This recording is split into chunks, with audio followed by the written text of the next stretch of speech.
My name is Nila, and I have known Jack since 2003. I got my real estate license then. It was when I could have my children old enough to start getting back into the real world. And I got my real estate license. I started working on it, but I had met Jack, and I knew that this is where I wanted to come. And I sold real estate until the end of 2007. And then my children were having kind of a hard time getting their homework done. And so this front desk job opened up, and I told him I would like to do that. And so he put me in that position. The thing about Jack, my parents were really old when I was born, and so they both passed away when I was really quite young. I mean, my mother passed away when I was 16, and my father passed away when I was 34. So I've been like without a parent. The thing about Jack is he's really quite fatherly, and I've learned so much from him, and I go to him for counsel. He's got an incredible amount of wisdom. I respect his wisdom, and he counsels. He's just been a very important person in my life because of the relationship that, even though it's a working relationship, I can go to him with anything, and he will counsel with me. And that has been just really important in my life. He has a lot of wisdom. So one of the funny things about Jack is he never stops. When I first started working for him, he would be up almost all night long doing things. And he came in one day after I was working as an admin assistant, and he wanted me to type up a letter. And he was going through it, and he was writing. He had written it, and he was saying, now here, but this and this. And then he stops, and he looks at me, and he says, I'm going to go over this again. This was a lot more lucid to me at 3 o'clock this morning. And it was just like, always, it never stops. And I thought, well, I was sound asleep at 3 o'clock in the morning. That he just has this endless amount of energy. I remember one night I get a phone call, and I try to always answer his phone calls, at 11:30 at night, and it's Jack. And of course, I look at my phone, and I think, well, I've got to answer it, And I answer the phone, and Nila, how you doing? And I said, well, I'm okay, Jack. How are you? Oh, I'm just fine. But hey, there's one thing. We've run into a problem with the irrigation ditch, and this and this and this, and so we've got to be on that first thing in the morning. And he says, oh, Nila, what time is it? Anyway, I said, it's 11:30 p.m. Oh, is it? I said, yeah, Jack, it's 11:30. Oh, golly, I am so sorry. I'll try and remember to look at the clock before I call you anymore. Yeah, Jack's great. If you could describe Jack in 3 words, what would you say? Well, all through this valley, to describe Jack, it is one word, Jack. And everyone in the real estate community, lenders, title companies, everything, when you say, okay, I'm calling for Jack. Oh, okay, so what are we doing that's unique? And it's one word. It's Jack. Jack is wonderful, but in the real estate community, if I call and say, okay, we're doing a Jack transaction. Oh, all right, let me get my notepad. Because Jack will do some really challenging, difficult things to help people. I mean, some really challenging, unique things that other people will not undertake. And he will do it in situations to really help people. Because he believes that every family deserves a home. That if you don't have a home, you can't really be cohesive and bond. And he wants everyone to have a home. He has been so amazingly generous, and he has helped people that had no hope of being in a home. I mean, no hope for another 10, 15 years. No hope to be in a home. And he's been able to put them in a home. He's helped a lot of people get to where they could buy the home on their own. He believes in family and home. Awesome. Thank you. Do you have one experience you want to share about when he's really helped someone specifically, or One, one or two or three? there are way too many. I'm not talking about a handful of people that Jack helps. I'm talking about so many people, and I'm included in that. When my husband and I had some rough times, when the market crashed the first time in '08, I cannot tell you how many people. It's a book full.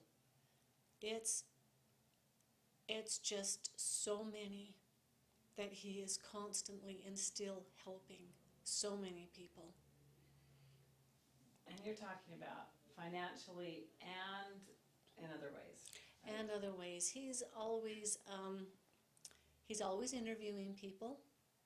When he doesn't just randomly, here it is, he pulls them in. He finds out what it is, and if there needs to be something else to take place, then it's, we're going to help you, but we're also going to help you get on your own feet. You're going to do this, and you're going to do this. And we're going to get your family put back together if we can. We're going to help you get your family put back together. And we're not going to kick you out. Your business is struggling. We're not going to kick you out. We're going to work with you. And financially, rents, family, and so many people. How many people do you think that he is helping, like widows or that don't pay a full rent, but he helps them? Currently, or over the period of time I've known him, like on Valentine's Day, any of the women who don't have someone who's going to give them flowers, he buys them a dozen roses. He spends thousands on Valentine's Day for women who don't have someone that is going to give them something and make them feel special. I have a husband, but he buys me a dozen roses every Valentine's Day. And I don't know near what he does, because I hear little snippets of things from people, and I know that he has helped hundreds and hundreds of people. I did love the visual of when you said that he gives a dozen roses. Is there anything else that's specific like that we could use a picture with, or silver dollar? Oh, the silver dollars. Tell with us about the the silver little- dollars. Okay, so I don't remember what country he went to. Was it Vietnam or was it Korea? I cannot remember.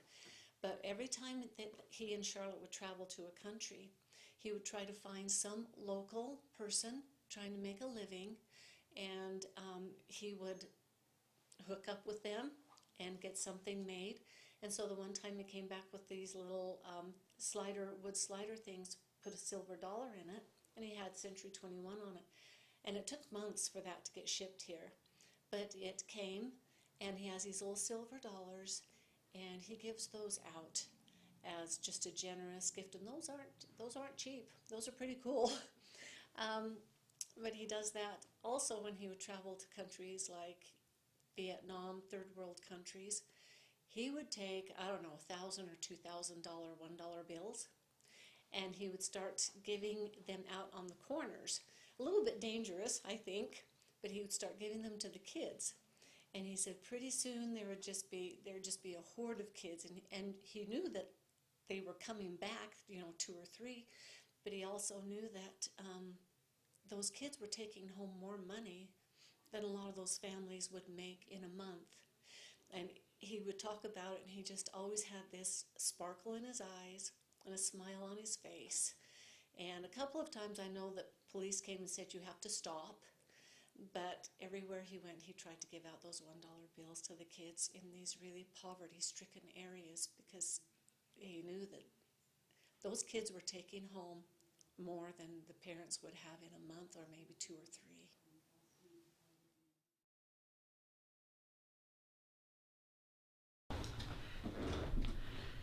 So on Valentine's Day, he orders so many roses, and it's a dozen roses, and a van will pull up, and they'll have 2 or 3 people just bringing all these vases of roses in. He buys a dozen roses for every woman in this office, upstairs and down. And then he buys a lot of extra for women that he knows don't have anyone, and he's not courting the women, but just a lot of some widows that he knows needs a dozen roses on Valentine's Day. Yeah. It's amazing. He's amazing. I love him. He's been very important in my life. Thank you. Yeah, I think that's good. Okay. So on Halloween, every year that I've been here, around about 4:30, and I think last year I had to remind him, it's 4:30. Oh, golly, I've got to go get ready. So he hurries out of here, and he goes and he gets, I think it's now $2 bills. It used to be $1 bills. I think now it's $2 bills. And he goes home, and he has a big bowl of candy, and he takes the kids in groups, and he tells them they can either choose the candy and get a mouthful of cavities and go to the dentist, or they can choose the $2 bill. But if they choose the money, then they need to listen to him about how they need to be a good steward over their money. And he gives them a little lesson. And he said most everybody always chooses the money. One year he did say, I think I saw some of those kids come through a couple of times. But he wants to teach good principles, good financial principles. I love him. He's been such an example to me, such a tremendous example. I feel like I lost my parents way too early, and even my dad he died when I was 34, and that was in 95. And but he was elderly, because my parents were really old when I was born. And so I really don't feel like I had a father, especially after my mother passed away when I was 16. He kind of stopped being my father. And so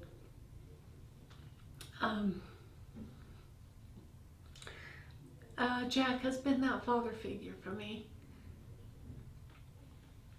He's taught me a lot, and I really, really value him. I go to him for so many things and advice. He's been very important in my life. Thank you. Really, really quick, just tell the part on the thing that there's thousands of kids that line up. Just tell. Oh, okay. The Halloween. Yeah.